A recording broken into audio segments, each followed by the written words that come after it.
Hi, welcome to Restrocast. Today, my guest is Craig Dunaway.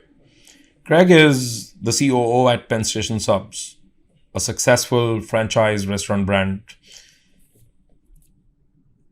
This conversation was interesting at many levels. The first one being, not many business leaders are number driven.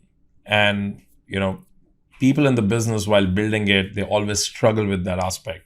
And Craig came from public accounting background, somebody who loved numbers, somebody who, looked at business as numbers. But at the same time, what I discovered in the chat is Craig is also somebody who loves people.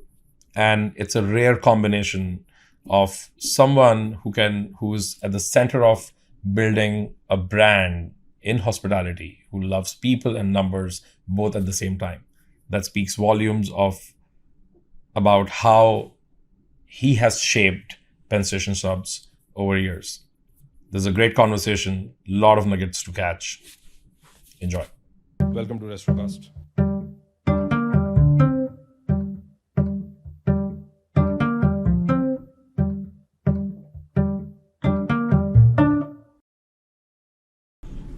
Hey Craig, welcome to Restrocast. Thank you. Nice to be here. We'll dive directly into what you do on a day-to-day basis. I always wonder, you are the COO for Penn Station Subs. And what is it that you do every day? What does your day look like? My position's really transitioned a lot over the last couple of years. I used to say I was in the weeds a lot on a day-to-day basis. I think to be a good leader, you need to be a little bit of both. You need to see 10,000 feet, 20,000 feet, 30,000 feet. But you also need to understand the details. You and I were talking about on an introductory call how with the restaurant business, it's a pennies business. And so now That's very counterintuitive, right? Because outside in the world, people believe that it's probably the largest, highest margin money-making business, no? Oh, it's lost in the details. If someone gets, like in our business, we serve fresh cut fries, and a small fry is 9 ounces. And if a customer comes in and orders a small and they get 18 ounces, you're not going to make it up by giving the next customer no fries. So that's where when you talk about the margins and the pennies, that's where it really comes into play. But day to day, I'm really not in the weeds anymore. I work very closely with the department heads. We have a president who does a great job running the company. Even though my title's Chief Operating Officer, he really oversees the operations at Penn Station. My operation's more of the operations of the company. So have meetings almost every day with department heads and stay in very close contact. I negotiate all of our contracts with our suppliers. And because it's a pennies business and because we're selling return on investment, I'm working very closely with the suppliers to make sure we can get the franchisees a great product at a great price. And then finally talking to the franchisees. I mean, they're our customer. They're the lifeblood of our business. So I want to understand what we do well, what we do poorly. We're very candid in our communication with them. I always tell them that you may not like what you hear from us, but you're going to get truth and honesty. So it's communication. This is a communication business. In addition to being a pennies business, it's communication, making sure you've got great relationships with suppliers, with franchisees, and your team. Building a great culture. It's fascinating, that you said franchisees, who are your customers at Penn Station. And a lot is about communication. It's been 24 years since you're doing this. What is it that is left on a day-to-day basis that hasn't been done? What is it that is new that you need to communicate every day? I'm not the founder of the brand. Jeff Osterfeld's our founder and did a phenomenal job creating this concept. And we feel like we've got a lot of unfinished business. We take a look at brands that started at the same time as we did, and they've grown a lot faster than we did. It was somewhat by design. We were always build them one at a time and make sure that for the franchisees, we have 320 locations and only one of them is company owned. So, it's making sure that franchisee's profitability is there. And the business, look, you're doing what you do now, and you see how the business has changed so much, even in the last 3 to 5 years with COVID and with third-party delivery and AI. And so it's a big challenge. It's more challenging than it was 10 years ago. But we've got some unfinished business. We're, in 15 states. We feel like that we have a great product, and we want to double in size over the next, 6 to 7 years. And, by attracting great franchisees, attracting people who believe in the product, believe in the culture, believe in the management team. So a lot of unfinished business for Penn Station.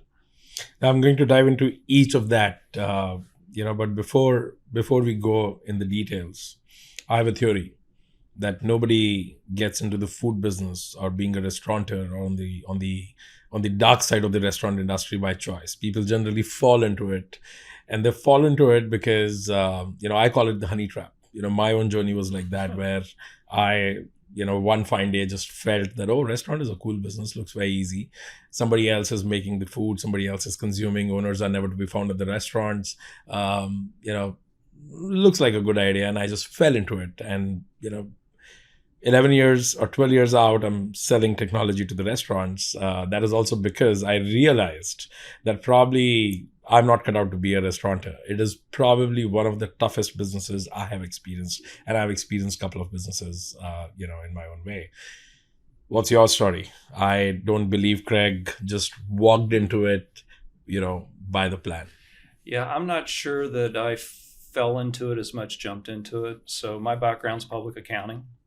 I was a partner at a firm in Louisville, Kentucky. Practiced public accounting for 15 years. Loved it. Loved numbers. Loved the relationship of numbers, and always loved the relationship between the balance sheet and an income statement. Oh, wow. And in college, a gentleman and I used to study together.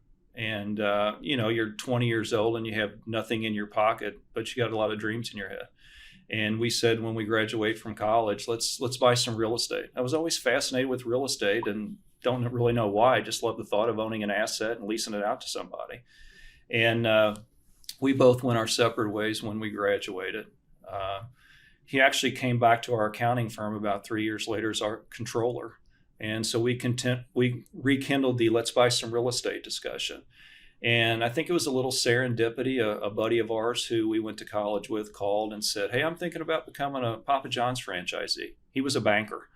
And my friend put some projections together and he said, "Remember that idea about real estate? We should become restaurant guys."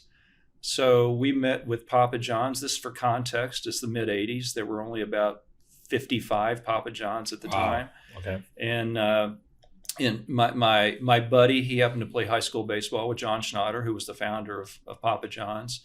So we met with Dan Holland, who may come back into this story later, who was the president, and loved what Papa John's had to say. I loved the focus on the quality of the product, on the franchisees.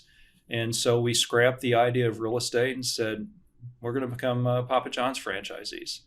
And they were at a point where they were looking for young, aggressive people. I mean, we were only 24, 25 years old at the time and really didn't have any money. But we met with the banker who said, "You know what, I'll loan you the money to do this, and it's probably going to fail, but if it does, I know you're going to pay me back."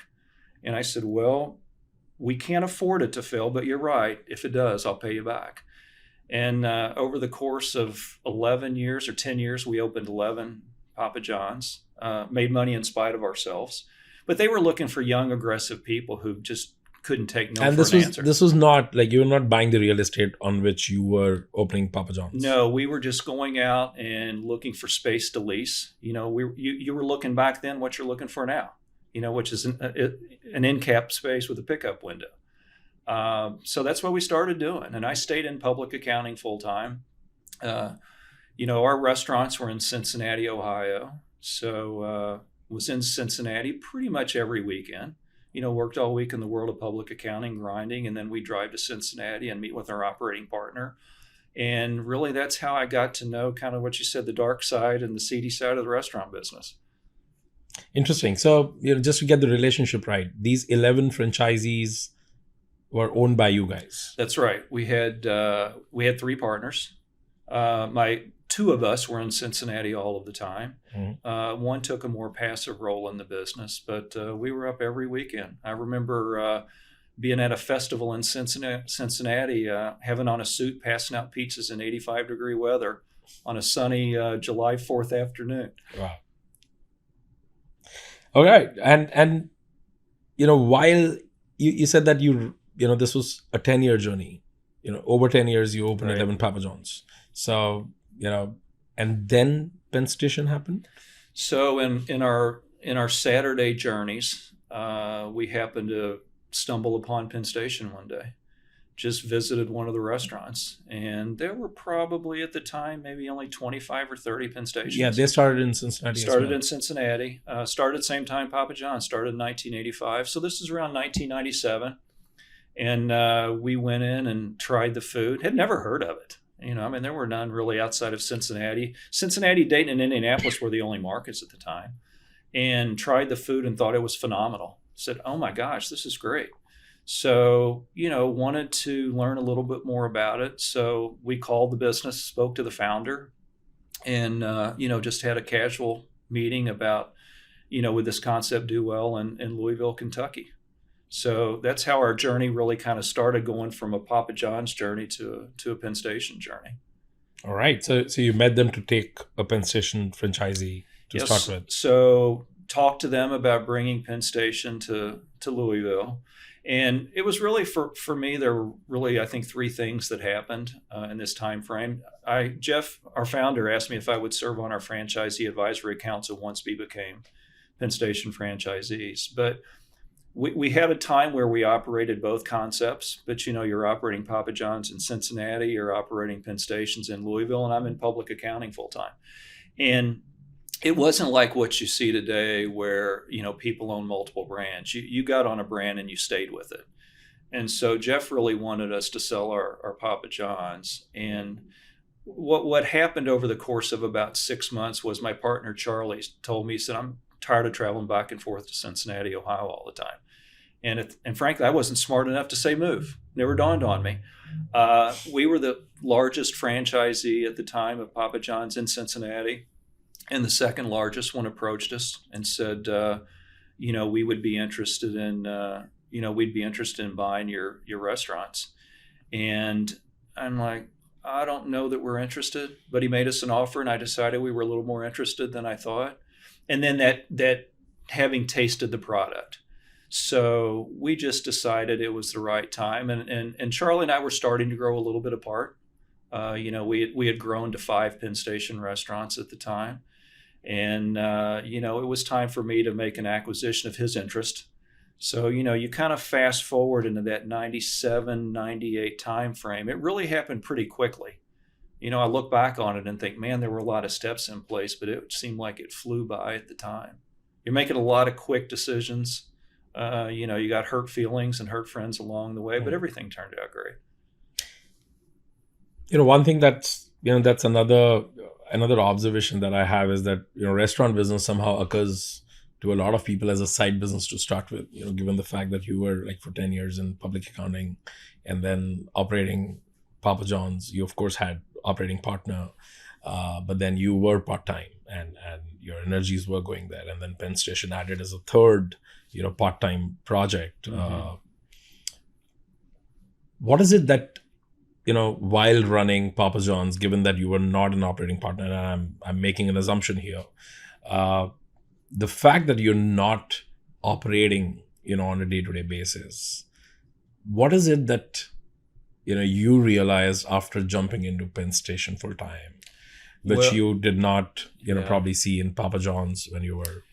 Well, you have to have a great operating partner. We've talked about this a little bit today. It is not a passive business. At all. You have to be close to the counter, you have to be close to your suppliers, and you have to be close to the customer, and you have to be close to your employees. And so what I learned really early on in the business, I'd never worked in a restaurant a day in my life. I went from never working in a restaurant to becoming an owner of 11 restaurants. And I was always focused on the financial side because I knew the result of it was going to be what the P&L looked like.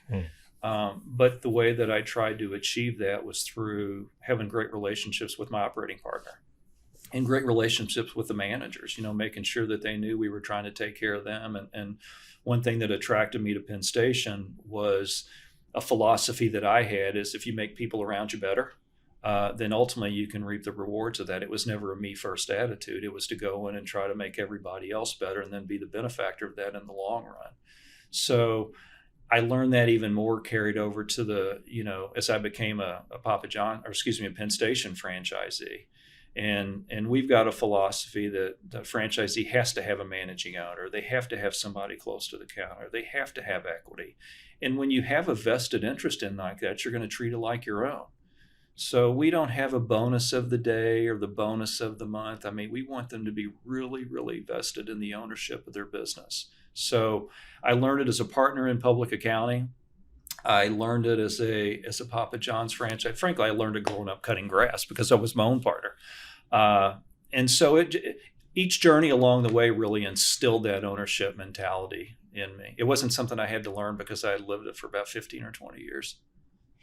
So what was that point when you decided to leave public accounting? You, of course, sold your, Papa John's stake. When did you decide to jump in to Penn Station? Yeah, that was a tough decision for me. I said this earlier, I love public accounting. I was the youngest partner in the firm. And so good, bad, or indifferent, I was kind of the go-to guy for the staff below, below partner. Most of the other partners were probably 10 years older than I was. So I had a lot of people coming to me in the firm. We were a pretty good sized firm. We were one of the largest regional firms in Louisville. And I would have younger staff come to me and say, do you think I have partner material? And I'll tell you what, when somebody's asking if they have partner material and they don't, it's hard to have that conversation because you want to be candid with them. But you have to burst their bubble too. And I had that conversation several times along the way. And so Jeff, our founder at Penn Station, asked me in February of '99. He said, you've been on the Franchisee Advisory Council. I've called you for the last year just asking questions. I'm building a golf course. I would love for you to move to Cincinnati from Louisville and run the company. And, I talked about that advice I was given crew or team members along the way in the world of public accounting. And I thought, if I don't take this opportunity, I'm the biggest hypocrite in the world. I've been given career advice, not unsolicited. Anybody would ask me, I'd give them my opinion on it. And I thought, if I don't give myself the same advice, you can't steal second if you don't get a lead off first type thing, that I was a hypocrite. So I decided to take the chance. And I mentioned earlier meeting with Dan Holland at Papa John's. I called Dan about it. Really respected him in the years that I worked with him. Was a Papa John's franchisee, and he said, "Craig, you're good with people. You care. You'll do great at this. You understand numbers." And I thought, you know what? I'm going to try and see what happens. So I really didn't want to be 50 years old and still bill my time out on an hourly basis and have white hair. So I didn't bill my time out on an hourly basis, but I did get the white hair. And then you took the dive head so first. then I dove in, and when I came in, I wasn't sure what to expect. I asked Jeff if I could meet with all of the employees before I came in, and I told him, I said, guys, I think this is a really special brand. There were 60 at the time. I see a lot of similarities between Papa John's and Penn Station. The biggest difference was Jeff just wanted every one of them to be successful. And John Schnatter said by the year 2000, he said this in 1985, by the year 2000, we want to have 2,000 units. And when you're sitting in a room here and the founders say that, and there's about 60 of them, you're like, wow. So I met with the team at Penn Station and said, I think it's a special concept, but I don't have to do this. I don't want to come here if you guys don't want me here. I'd like to lead the team. And Jeff told me really that had a big impact. I went in, I didn't go into it with arrogance. I just wanted to see what we could do. So at the time when you dived in like a full-time role, you had 5 Penn Station Subs, if I'm not wrong. No, by that time I had, I think I had about 11. Oh, wow. No, I'm sorry. No, that's right. I had 5. I continued to build along the way. So Got it. I had 5, and I started at Penn Station in August of '99. And left public accounting in June. I remember standing up in front of everybody, telling them I was leaving. It was very difficult to do that. And then I said earlier, Charlie and I were we were going our separate ways. You've gotten more mature in business. You've been together partners for almost, 14 years. And he had his way of doing business and I had my way of doing business, and it was starting to, go apart. So I started at Penn Station, and then 3 months later, I bought Charlie out and had to go find another operating partner. So your role at Penn Station full time, but you continue to be a franchisee. I did. That's right, and I think that it helped.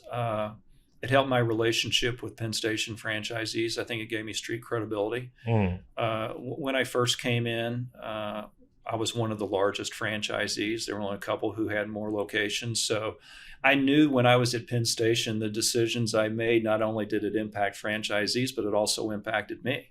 So I think the franchise base always knew the decisions I was making had their interest at heart and the brand's interest at heart. But wasn't there conflict of interest as well? I don't think so. Because I would, when you're a franchisor. From a brand perspective. Yeah. No, I don't think so, because I think it allowed me to see things from their point of view. I remember a franchisee early on calling. He had probably half the restaurants that I did, and we were getting. We have a fresh cut fry, and we were getting some poor quality potatoes. And he called me and said, "You don't understand what this is doing to my business." And I said, "Mike, I own twice the number of restaurants that you own. I know exactly what it's doing to our business, because it's impacting every franchisee's calling me, and it's impacting my restaurants, down in Louisville." So I think it gave me a unique perspective being on both sides of the coin. Do you continue to own? No. Actually, I sold, had 15 restaurants. I sold them in 2014. And the reason I sold was because I felt like we had so much upside at Penn Station. I wanted to make sure we had gotten large enough that I wanted to make sure that the franchisees knew that I was fully committed to the brand and wasn't committed to growing the Louisville market. So yeah, all 14 were in Louisville. Yes. You pretty much owned the Louisville. I did. Business. That's right. There was a franchisee in Southern Indiana just across the river, but I pretty much owned the Louisville market. And in that journey, I understand that you had the credibility with franchisees, but then I'm sure franchising business is a difficult business. You're dealing with, I always, see this. I feel that it's really fascinating to see franchisee business, because you're not recruiting people who want to get employed. You're recruiting entrepreneurs. You're recruiting people who are ready to bust their ass for next 24 hours a day, and you want them to listen to them. So it's kind of an antithesis of exactly what entrepreneurs are made of. And franchisors are supposed to be partners or make 1,000 or 300 or 100 entrepreneurs listen to them. Yeah, it is difficult business. So it is. I think it's staged entrepreneurialism. What you want is you don't want someone who is so rogue as an entrepreneur that they're always creating, because you want ideas from franchisees, but at the same time as the brand, you're the creator. And Jeff's the one who gave birth to that brand. So you need someone who is very system compliant, organized, diligent. You're putting an ops manual together, and that doesn't mean, don't hear me say we don't listen to our franchise community, because we very much do. But someone has to lead the brand, and leading of the brand is the franchisor. So you need someone who is compliant with the ops manual, compliant with the systems and procedures, but at the same time, they're going to run their business like they own it. You're buying a model or you're leasing a model for a 20-year period. And so you want someone who has that balance. But I think, you can't afford to have creators taking your brand, right? Because for good or bad, right? These guys are going to have ideas, right? And they may want to steer your brand for good. For in their own way, right? But then it may or may not really always resonate, right? So where do you draw that line where you have to shun somebody's creativity? And shun may be a hard word, right? But then, you have to really ask somebody to, hey, for your good and our good, you have to really stop thinking, and let's just make sure that we have repeatable concept that's going on. That's a really good question. I think it's making sure they understand that when you're making decisions today, you're making decisions on behalf of 320 locations, and you're not making decisions off of 5 or 6 locations that you may own. And I think you have to set up a culture to get away with that. You can't be the party of no. And so you have to set up a culture that has an open line of communication with franchisees. So we have a franchisee advisory council, and we encourage franchisees to go to the leaders on that franchisee advisory council, which they're in geographical areas throughout the country. And if you have a suggestion, we want you to take that to the FAC. And then we meet 4 times a year, and we evaluate and we discuss those ideas. And it's an advisory board. We want you to bring us ideas. You're closer to the field than we are on a day-to-day basis. So you have to keep that open line of communication. If you tell everybody no about everything, then it's just going to fall on deaf ears, and then you create conflict with the system. So I think it's how you go about on a daily basis for 365 days, creating that culture. You can't set up an FAC and never listen to anybody and say, oh, just call the FAC. The FAC is a byproduct of everything else that you're doing on a daily basis. It's still difficult, right? One day, once I was talking to a man who was getting into franchising, and he told me something. He said, Ashish, it was a candid conversation over drinks. And, after a lot of idealistic conversations, he said, you know what? I love, for people to have ideas. And Ashish, I do ask them for their advice. But the problem is then that they give me advice and I have to listen to it. So while I was laughing my lungs out, I was also feeling the pain, right? Craig, as the people's person, it's quite evident, right from your public accounting to your franchising, being a franchisee. But what's the bad side? What were the dark patches while dealing with franchisees? Because I'm sure that through this way you might have had fair share of people who were difficult to deal with. What does that difficulty look like from your lens? On a smaller scale level, what it looks like is when you see, we have an operating system. We're leasing or selling that operating system to someone for 20 years, and then they're operating against that standard. And what's difficult to see is when you witness them not following policy and procedure. What they're doing wrong. They haven't created a great culture within their organization, but you can't necessarily go in and fix it because it's their business to run, like we spoke about a few minutes ago. I mean, we do performance evaluations in restaurants between 8 and 10 times a year, and we will leave you a very, very detailed set of notes. And you can decide. You mean on-site audits, or is it just the numbers? On-site, yes. And it's a 1,000-point scoring system, and it is a full day. And it can be anywhere between 5 and 12 pages of notes. And it's really hard to see when you leave someone those notes and they don't affect a change in their own business. So that's on the small side. I think on the bigger side is that, you have to counsel people out of the system. And, not every restaurant's going to succeed. And I remember meeting with a franchisee really, really early on whose restaurant was failing. And they ultimately lost it. And I think an advantage for us, we treat your money like it's ours. We can't run your business, but when you see somebody fail, it hurts. And so that's a personal pain. It's tough when you see that. But why is that failure, right? I mean, there are so many variables that are already controlled, right? So why does a franchisee or why does a restaurant business under your operating system can still fail? What are the... it's a myriad of reasons. We have analytics behind sites, but, traffic patterns can change or demographics can change. So it could be the site.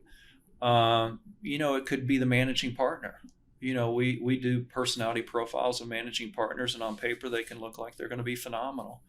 And then something happens in their personal life and the business just starts going south and it fails. Have you seen such a stark, effect that like somebody, just changed so much that it... Yeah, we've seen that. I mean, people have problems in their lives, right? And sometimes you run head on into the battle and you pour your life into your business.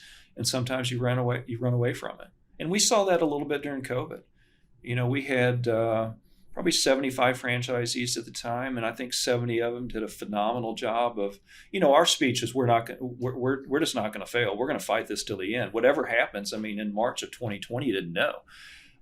And we had 4 or 5 who just, it was tough for them. It was tough for them because of health issues or whatever reason.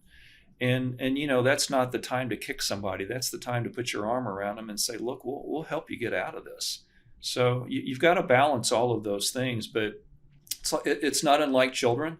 You can see the decisions that they're making, and whatever decision they're making is a poor decision. You can't make it for them. It's their decision, and they're going to learn. So I think most often, when a franchisee fails, if they're not following the operational system, if they're not taking care of the guest, if they're not creating that culture, or if they just have a bad location, if one of those variables you can't overcome all 4 of them. Mm-hmm.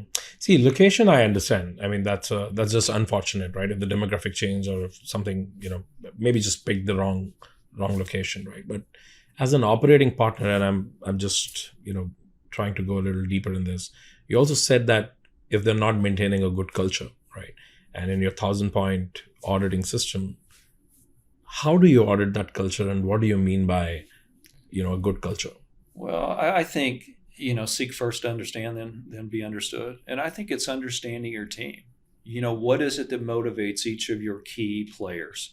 And at the restaurant level, I mean, you've got some 18-year-olds in the restaurant. It's going to wind up being their full-time job, and they want to be a manager one day. And you've got somebody maybe going to vocational school, or, you got another one whose dad told him he had to get a job. Or some maybe going off to college. And I think you have to understand what's motivating that individual. And I think when you care about that person and you understand that person and you're asking them how they're doing, they're going to give back to you. If you just come in and scream and say the dishes are dirty, what are you doing? What have you been doing the last hour? What kind of culture does that create? And I think, where sometimes I think it's overlooked. I mean, look at the brands you and I know that have failed because they didn't reinvest in their business over time. And who wants to go work in an environment where the knives are dull, nothing's been repaired, the toilet doesn't flush?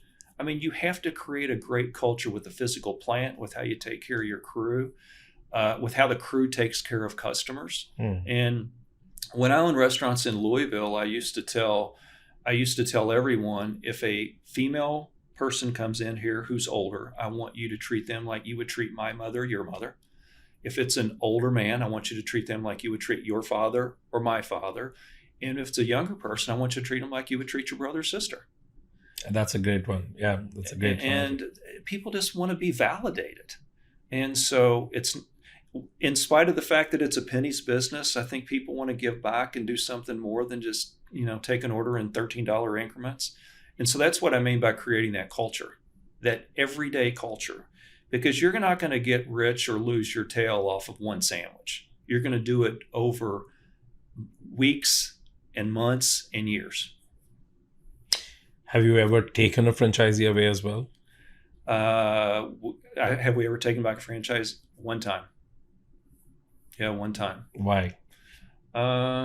Just didn't work out well. Just didn't think that, just like we're looking for a culture, we're talking about culture within the restaurant business or a restaurant, but we're also looking for a culture at Penn Station. And we need our franchisees to be aligned with us. And sometimes you're just not. I mean, that's okay. That's the thing that I learned probably over the last 10 years in particular. I used to think it was me or it's us. And sometimes people are just different. And that doesn't make anybody right or wrong. It just means we have a certain culture as a brand. We want to deal with suppliers and franchisees a certain way. And sometimes people just don't want to do that.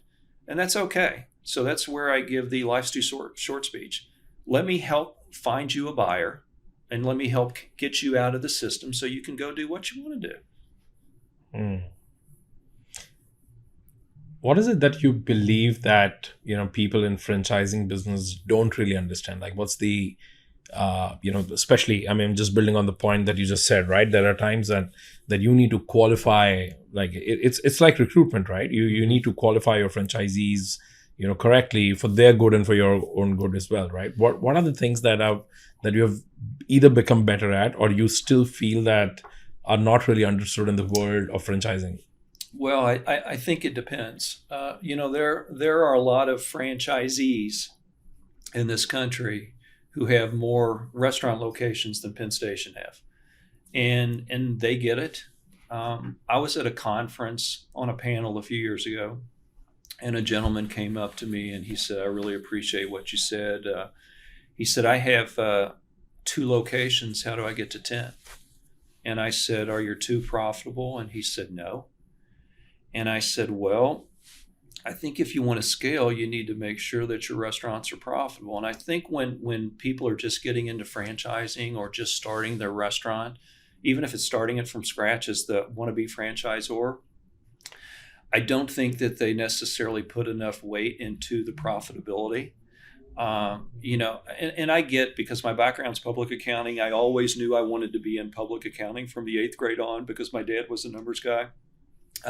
I think people shy away from numbers, and the numbers are the lifeblood of the business. I mean, who goes out and plays golf and doesn't keep a scorecard, or who watches a NFL game yesterday and doesn't constantly want to know what the score of the game was?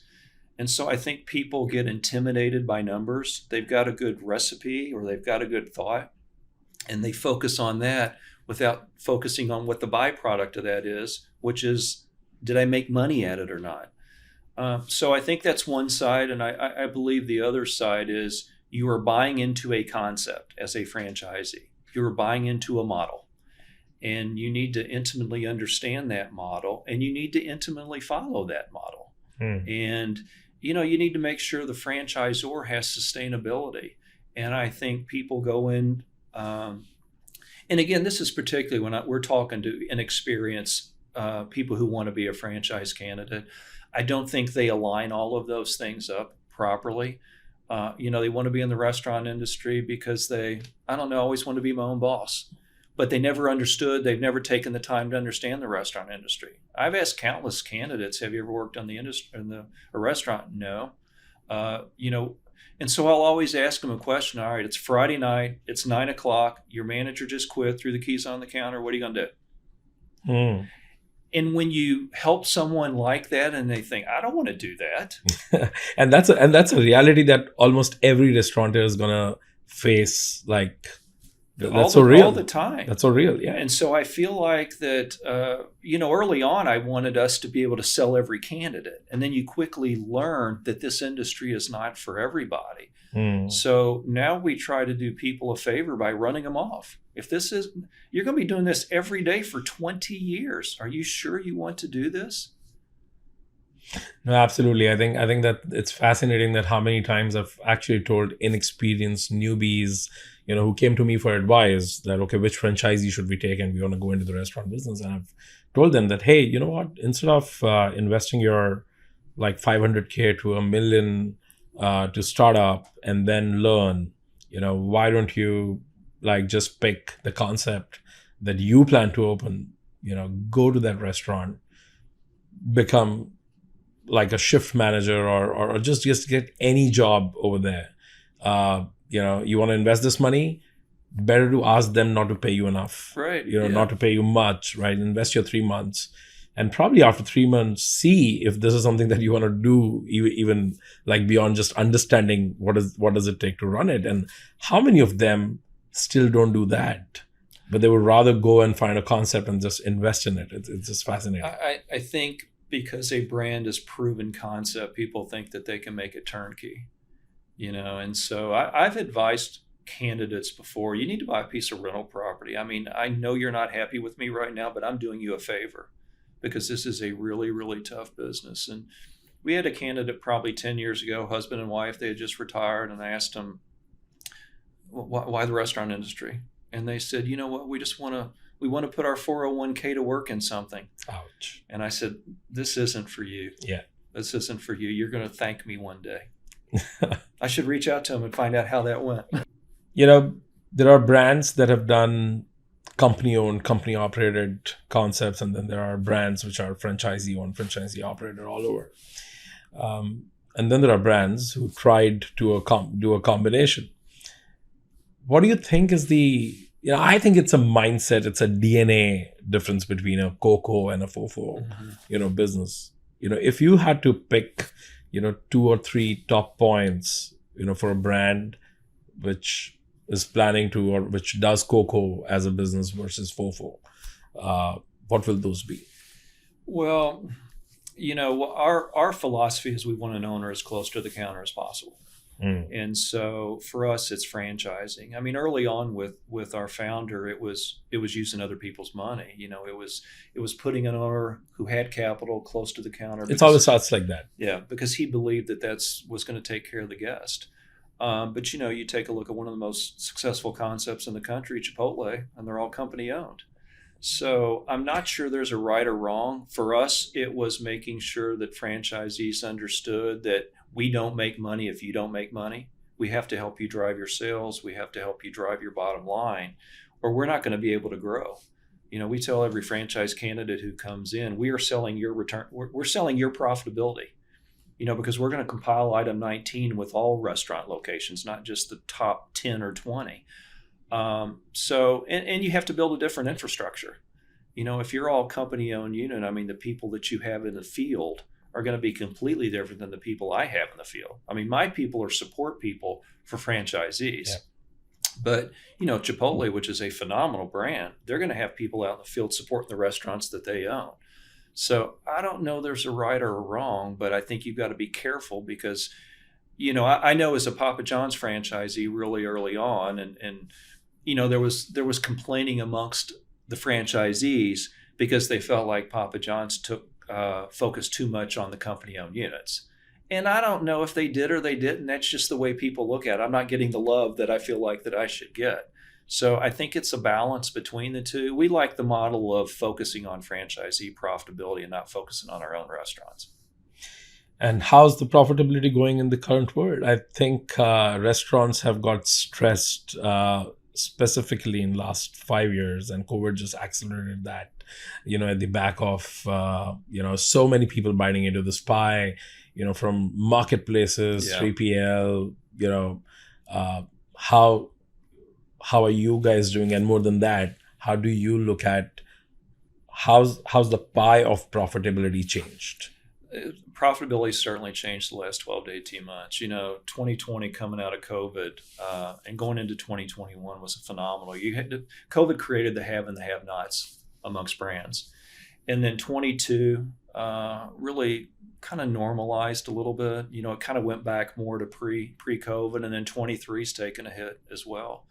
Margins have been tough in the industry. I don't attend a lot of conferences. But the ones I do, I try to talk to other people who are running companies and just asking questions about margins and food cost and labor. Food costs have stabilized somewhat over the last 6 to 12 months. Labor's gotten a little bit better, but the quality of the workforce isn't quite what it was 4 years ago. And that's universal in everyone you talk to. So its margins are thinner right now than they were. And I think what it's going to do, it's going to create some unfortunate, there's going to be some unfortunate fallout, I think, in our industry over the next 12 to 18 months. And so as a brand, we have to create a model that allows franchisees to be as profitable as you can. When you say that, some of the brands, may take a hit in the next 12 to 18 months, you mean individual number of restaurants going down, or you mean like the brands going down as well? I think you could see a little bit of both. Oh, wow. I do. I don't, you've got such large franchisees now, and I don't study large franchisees, but if they are highly leveraged and we're seeing interest rates having doubled over the last 18 months, you could be seeing a situation where somebody's going to come in and wind up getting a good deal. Yeah. All right. The bank's going to force a sale. And then somebody else is going to come in. So you see a lot of consolidation happening. You can see a lot of consolidation. I was on a panel at a conference a few weeks ago with suppliers, and they talked about margin and how their margins are thin. But they also recognize at the same time that restaurants are stressed and they just can't keep raising prices and raising prices. And we know we can't keep raising prices and raising prices. So I think the fallout, that's where I think there's going to be fallout. I mean, what's going to happen to gas prices over the next 6 months? You and I don't know. And if we did, we probably wouldn't be sitting here talking right now. But I'm seeing on the food side it get better, like I said, but I think there's just some external factors that could cause some fallout. So interest rates is one, the labor market and food cost is the other piece, which I think it's not exorbitant, anymore. Yeah. I mean, we'll just rule out 21 and 22 as a little bit of, stabilizing post-COVID. But what's happening with the margins, especially with third-party marketplaces, online ordering, delivery costs, and because of that, packaging costs, etc. Like, how are you looking at these margins especially for your franchise? Well, the third-party delivery companies, and God love them, right? They sell that it's incremental business to the restaurant. I mean, I've heard this speech countless times when I talk to other operators that everybody tells us it's incremental. But really, the third-party aggregators, I think what they've done, and kudos to their model, but I think it hurts the restaurant business is they've commoditized restaurants. Whereas before you may be thinking, I want Penn Station, and now you may just go to third-party and you look up 10 or 20 or 30 different brands and decide from that list what you want for the day. So, paper and plastic prices have gone up, so it's increased packaging, on the P&L. And then when you take a look at third-party delivery, I mean, it is a big expense on every franchisee's P&L now. And I don't just mean our franchisees, I mean all franchisees and all restaurant concepts. And I don't know of any restaurant operator, and I'm talking about brands, that I talk to who say, this is the most phenomenal thing we ever have. They're trying to manage all of those costs that you talked about. And I think there's going to have to be some shakeout. I mean, technology has changed so much. And I take a look at our business and our third-party delivery. It's the same as it was in January of 2022. So even as all of these other costs have gone up, consumers are still, as a percentage of sales, our consumers are still buying Penn Station through third-party as much as they were 2 years ago. And when you talk to the third-party aggregators, they believe there's a lot more upside. So that's going to continue to erode margins on the P&L for restaurants. So I think it's going to cause, like you said, marketplace, because I think there's a balance for the consumer too. I mean, it's getting more expensive for them. And I think that's where the consumer will ultimately, the market's going to decide. If you think it's not too expensive, you're going to order through a third party. And if you think it is, you're either going to go to another concept or going to go pick it up or you're going to use marketplace. So were you guys big on delivery pre-COVID? No, we did not. We had no third party before COVID. And we had studied it for a couple of years, but candidly felt like the costs were too high. But, COVID kind of forced you into it like everybody else. So. COVID forced us into it. So what percentage of it, retained post-COVID? Well, it was at one time about 33% of our business. At its highest, third party was 33%. And now it's between 16 and 17 on a monthly basis. So it's about half that, but it's actually still more than I thought it would be. So did it make you think about the possibility of virtual restaurants as well? I'm sorry. No, not really. We're working on our tech stack, and one of the things that we're doing is we've really enhanced our web ordering over the last couple of years, try to make it very easy, less clicks, for the consumer. And for your own brand. Yes, and we've seen that continue to grow. Mm-hmm. No, but what about the virtual restaurants, like just cloud kitchen concept, ghost kitchens? We've not studied, we've really not studied it over the last couple of years. I mean, we hired a director of franchise services a few years ago, and his role and goal is to be all places where the consumer is. But initially we felt like that our tech stack, we're not first to market, so we're not market leaders. So, what we're trying to do is evaluate and say, okay, what's going to be a fad? What's going to be a long-term trend? And assess it going that way. So we know there's other areas where we're going to need to play, in the next 12, 24, 36 months. But we also have to get buy-in at the franchise system too. And we have to make sure it's profitable for the franchisees. And I think as a franchisor, you better be really, really careful, adopting the latest and greatest phase or fad, because if it's not there in 12 months or 24 months, your franchisee is going to look at it like, what the heck are you doing? So we've got a step one, and then we'll be visiting step 2 and 3 in 2024. So how's been your relationship with technology, given that you mentioned tech stack, and I'm assuming here that you're talking about the consumer side, consumer facing, piece, per se. But what's been your relationship with technology, within Penn Station Subs for managing the restaurants or for growth?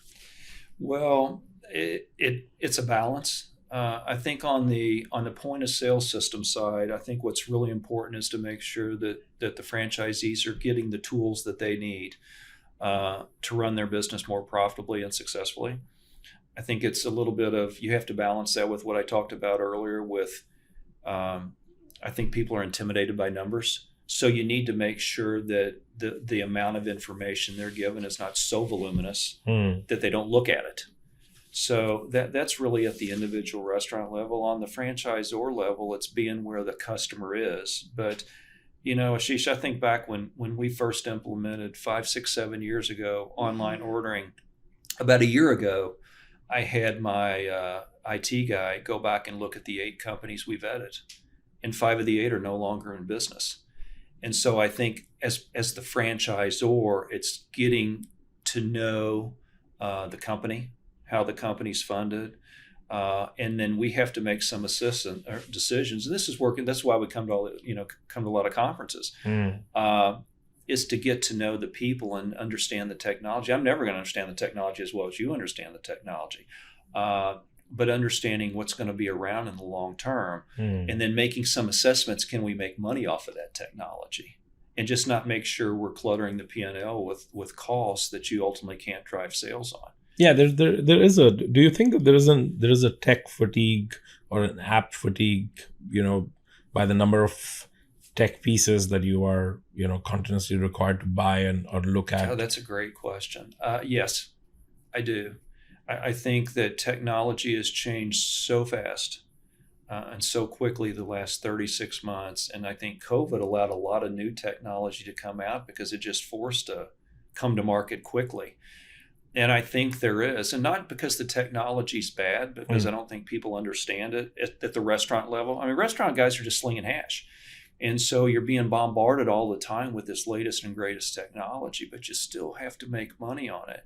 And I think it's best to take it in short incremental steps than it is to adopt everything all at once. Kind of like I said with our online ordering, where 5 of the 8 companies are no longer in business.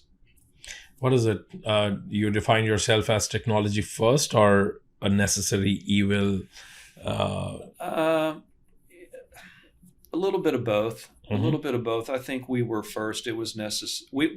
We used to be. It was a necessary evil, but we have to be there. We have to be where the guest is. I mean, the consumer has changed so much, more so than restaurant operators have changed. We've had to adapt to the changing consumer. They're not adapting to us. So we have to adopt that new technology. If we don't, we're going to get left behind. I still hear a necessary evil, like I have to, and not a first one. Well, don't hold it against me. Craig, 24 years. And, while you made it abundantly clear that there's a lot more to be done, you want to double in the next 6 to 7 years. And that's a great milestone to achieve, at your current volume. That's quite a number.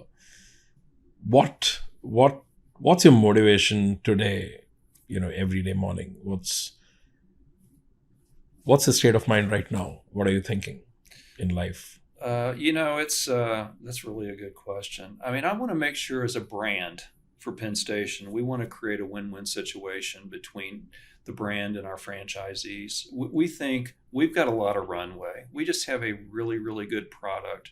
We've got a great group of franchisees, and I take a look at the white space, in the 15 states that we're in.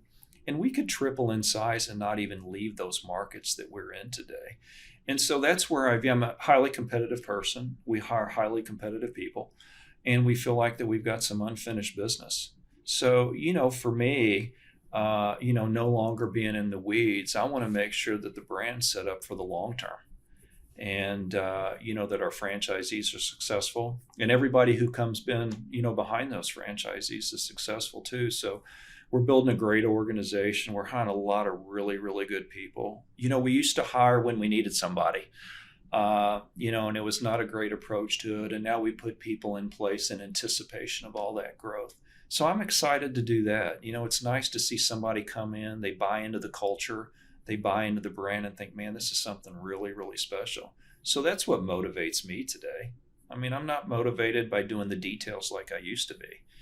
I want to see this brand go to the next level. And that's what's fun, when you're meeting, like when you're at a conference and you're understanding that next technology and saying, can this benefit us in the long term? That's more fun. That's a lot of fun. So I enjoy that. Do you at times feel that you should have left, being, in the details or in the trenches, and should have, taken the role to be, more 20,000, 30,000 feet before? I think your strength can become your weakness, or your weakness can become your strength. And I think there's a balance there. We spent way too much time as an organization working in the business and not on the business.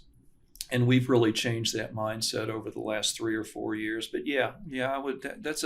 To me, that's not being critical, but that's a fair criticism of us. What we did made franchisees very, very successful, but it really was at the expense of doubling or tripling the size of the brand. And you can't look back. I mean, it is what it is. So, we're not looking over our shoulder. We're looking ahead. But we spent a lot of time. We spent a lot of time making a lot of things really, really good. But certainly it cost us in size. What has changed? What had to change in Craig in the last 3-4 years, as you were saying? I'm sure you had to let go for you to, elevate and, start working on the business instead of inside the business. So personally, what changed? What do you feel is different? You're walking down the hallway and two people are having a conversation about something you know a little bit about and you want to know more. And you have to keep going. You have to turn over to the next generation. And it's really what it's changed for me is the type of questions I ask. I talked about working with each department, but you're setting departmental goals and you're bringing all these departmental goals up into organizational goals. And so I can't know everything in the business like I used to. And give me an example of what's changed in questions that you ask. Well,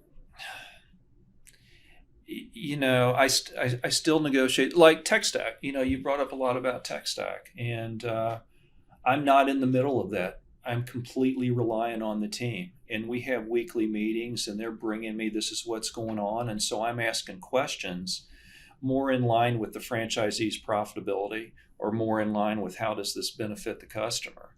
And 4 years ago, I would have been in the middle of it, asking a tech person those questions. And you just can't do that anymore as you continue to grow in size. So I think, that's mindset is having been a CPA and, knowing restaurant business is very, very detailed, but it's not been a hard transition, I always say our founder's at 30,000 feet. And I said this earlier, I'm 10 to 20,000 feet. So I've got a balance of it. And I think I guess the jury's still out. I think I do a pretty good job of balancing those things. I know I can't be in the details of everything. And so I try not to be. I try to leave it to the people who are in the details and make sure I'm asking good questions, in the meetings. But you still need to, kind of power through the phase of let go, because that those people are doing, something either not as good or making mistakes that you can almost see, like you can foresee that this is going to go wrong and this is not going to land as well, as everybody intends. Yeah, I don't know. What do you do then? Well, they probably actually make better decisions than I was making. You ask, it's in the questions that you ask. You can see somebody doing something wrong and you try to give them a different perspective and on how to look at that. And so, I've said a couple of times today that I negotiate all of our contracts, and I don't do that because I'm arrogant about negotiating contracts. If I'm negotiating a contract with you, I want to know what you are looking for out of that contract. tell me how this deal makes it worthwhile for you. Mm. And then we think we have a good feel on what makes it worthwhile for us. And we want to try to marry those two to create a win-win situation. So I think dealing with someone working on a task or a department in the office, you're doing the same thing. They're giving you feedback on something. And through the course of your questioning, you can get them to see what I don't say want them to see. That sounds manipulative. But you can get them to see a different perspective that maybe they hadn't thought about before. Have you ever thought about this? What if we did that? What did the supplier say about this? You're just trying to teach them to grow. And, I think, and the other thing that I've learned, Ashish, is that I think the further away you are from it, when you're not in the weeds, you can often ask better questions. Because that's it.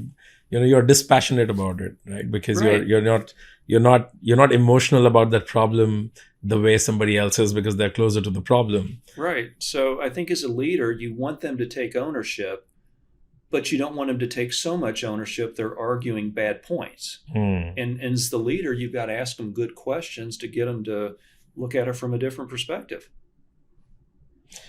That's fair, and that's you know about the Socratic approach. The Socrates. Yeah, Socrates. Yeah, Socrates used to say that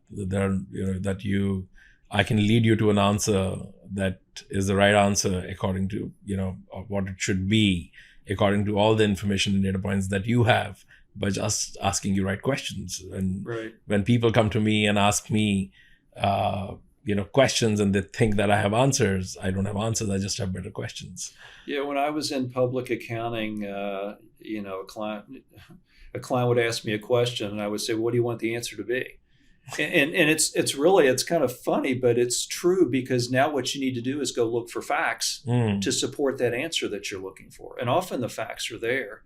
And I believe most people, when they ask a question, they know the answer to the question. They want validation, of their question. That's one way of looking at it. I think the other funny, or maybe the not so funny way, is that in management consulting, there's this old saying that if you torture data enough, it'll speak the truth that you want. Yeah.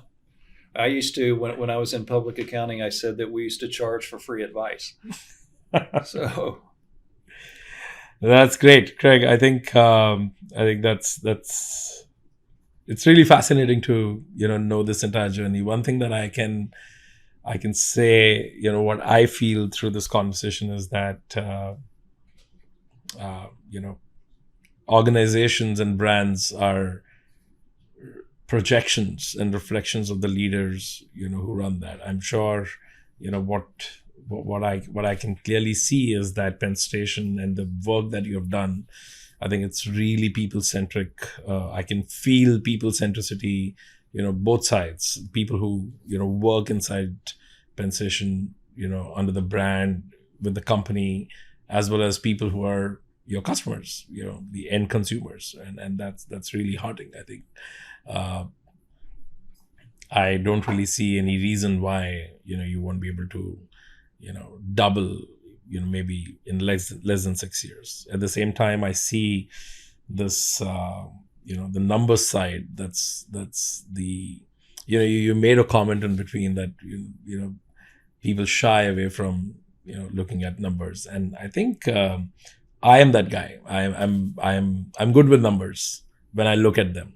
99% of the times I don't want to look at them, because I'm a creator. I feel like a creator all the time, right? So I want the creative side. I don't want to look bad. I don't want the bad side. I don't want to know that my creative genius is not looking good in the numbers. And and that, but when creative genius, when compassionate leader meets numbers, I think that's where magic happens. Well, I appreciate that. We, it's a great team. I just get to be the person who sits here before you today. But there's a lot of great people in the organization, for sure. So certainly honored to be here. Super, Craig. Thanks for agreeing to do this. This is a great conversation. I felt enriched and really, really great to know you and know your journey. I haven't tried a Penn Station, yet, but I'm gonna definitely make sure that I find myself in one of the 15 states and run to one. I like that. I appreciate that. I'm honored. Thank you. Thank you.